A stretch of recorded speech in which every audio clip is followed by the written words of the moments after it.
Welcome back, guys. Today we're in a realistic match on Krimsk against the Russians, and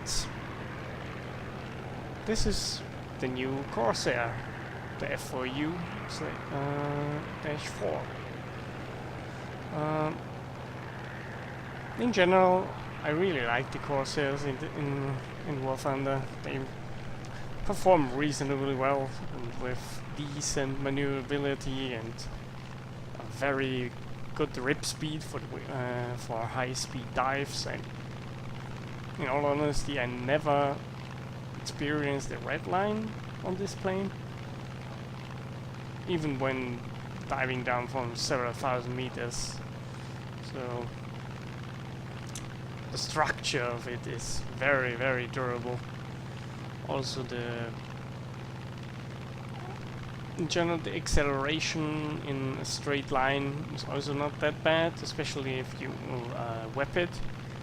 The only problem is that the engine overheats heavily if you whip it, because that's far above the normal maximum power level. So you actually have to go below 100%. You have to go to 97, 93 at lower altitudes, I should say, to cool down the engine. At 5,000-6,000 meters, you can go with 100% throttle and still be fine. That's all with auto. If you manage the cooler separately, I'm sure you can get a lot more performance out of this plane. In this match I approximately have 2/3 of the performance modules installed. I was researching the... oh no, I think I had maybe the engine. I think I researched the engine at this point. So yeah, not even half the performance, but it is good enough for this plane to be somewhat competitive. You lack a bit of climb rate, in my opinion, to really fight against planes that have good climb rate. So you are most of the time dependent on a support role or in a very aggressive role, but where you have some support so you can maybe dive away, and then the second guy forces the enemy to break off, and then you can turn around and hunt them back. So you cannot fly off on your own. That's what I should say about this plane, because it lacks the overall climb rate to be just, oh, I climb up there and I'm above everybody, and then I can pick my targets. That's not really how you fly this plane. Alright, at the start I tried to climb up a bit in this cloudy mess here. And but then I see this LA-9 that is taking an interest in the low-flying Spitfire. For some reason he disappears, and I don't even know where the Spitfire went.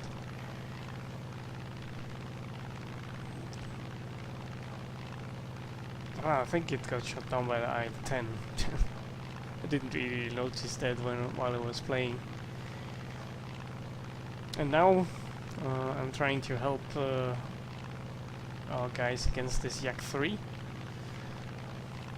which, as everybody knows, is always a tough target.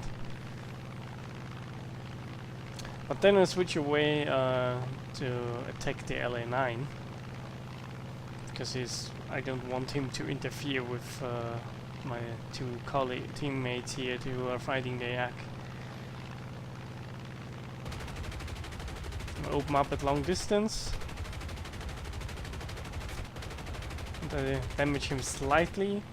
He also damages a bit parts of my elevator, but the durability of the Corsair is pretty good. So only a glance of some cannon shells won't do well critical damage to this plane.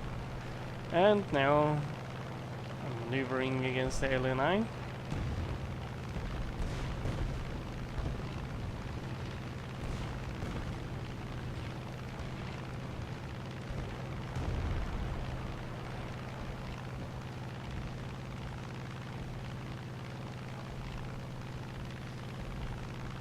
And he's trying to dive away, which will not work out for him. Even though the LA9 is a very fast plane, but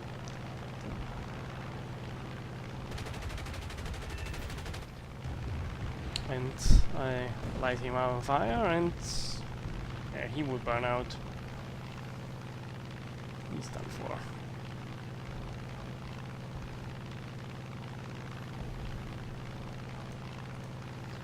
At this point, it doesn't look that good for our team, because we have 3 fighters, 1 heavy fighter, and 1 bomber.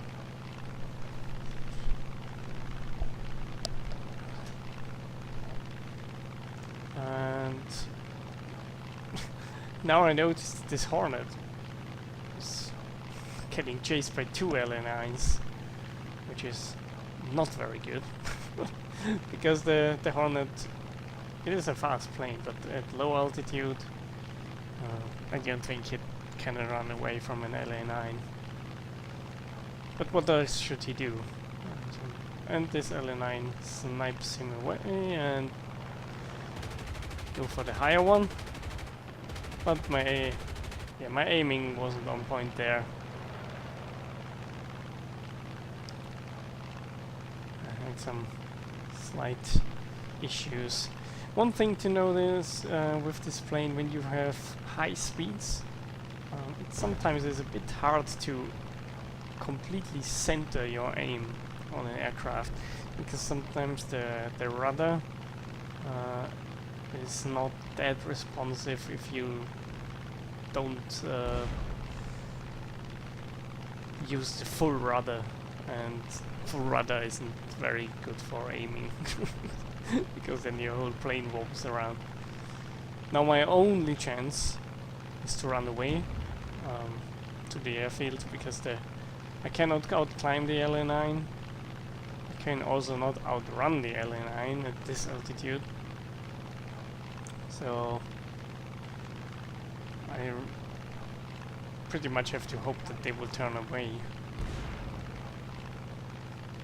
For now, because I have a better energy retention, it seems like I pick up speed more efficiently than the LA9 in this slight dive.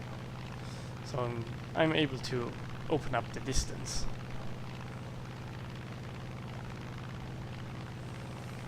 One LA9 turned away, the second one is still following me, but the triple A will tell him to go away, please. Now I finally have the time to turn around again and engage him, because I don't have any interest in staying in the triple A, because we are not that many players, and 2 LA9s, or maybe even more, I'm not sure at this point, they can definitely hurt your team, especially if your teammates are not the most experienced. As you will see by some moves my players, my teammates here will do here, especially this F82 who's diving down now. Spitfire is going up, LA9 is going in after it as well, and the F82 is opening up at 2 kilometers or something, just diving down. He's not gonna hit anything. It's with such an attack run. Yeah, but yeah, he was a relatively new player, especially for this high BR. I don't think he has that much experience. But at least he, as it will turn out, he will be useful for the outcome of this game. So in all honesty, even if he doesn't shoot anything down, I still have to thank him.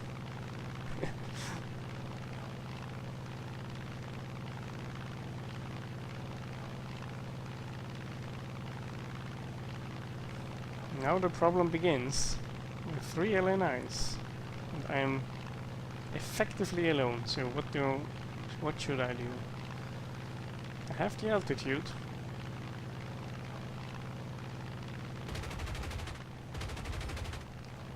Go for the LN9, but he evades my shots. Then I climb back up.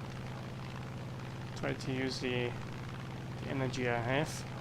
Now the problem comes up that the LN9 has way more energy than I was expecting. And this move here could also have gotten me killed. Especially if the guy had a very good aim.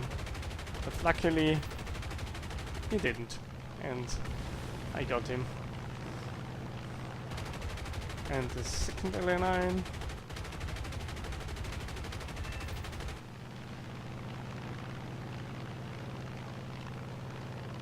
My engine is damaged at this point from the first attack on the first LN9. And because I'm running out of energy and time, my only possible chance here was to take the head on against 3 of the LA9s. And I take all of 3 of them down. My engine is gonna die pretty soon here, and I tell the F-82 that I'm gonna head back to base and repair, and he will keep the enemy remaining plane, which I think was a Yak. He will keep him busy, and we're gonna skip forward a bit now until I get back up in the air. And here we are back. The F-82 found the Yak, but apparently the Yak flew back to his runway or something. At this point I still thought that the Yak was near the F-82, and I told him to maybe find him something or attack some ground units. And he was very helpful, because he was actually suggesting that he will bait, and I can attack him if he's getting jumped by the enemy.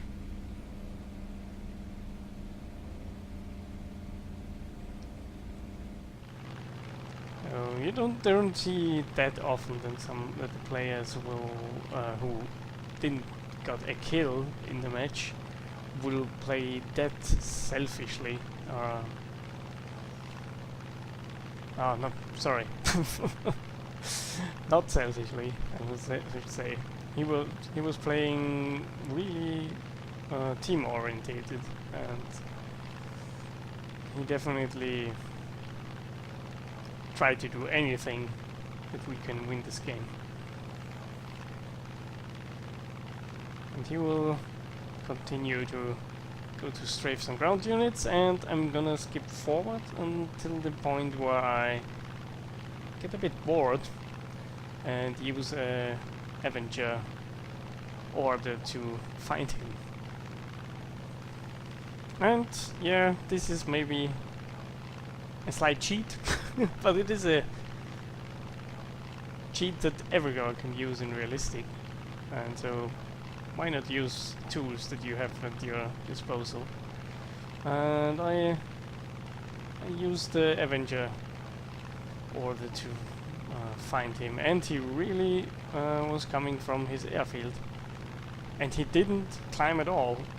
Don't know why, because he definitely had enough time to climb. Yeah, so I'm gonna try to bait him to come up a bit, and I actually go a bit closer than I needed to be for this engagement. But sometimes it is a good idea to let the enemies think that they will reach you.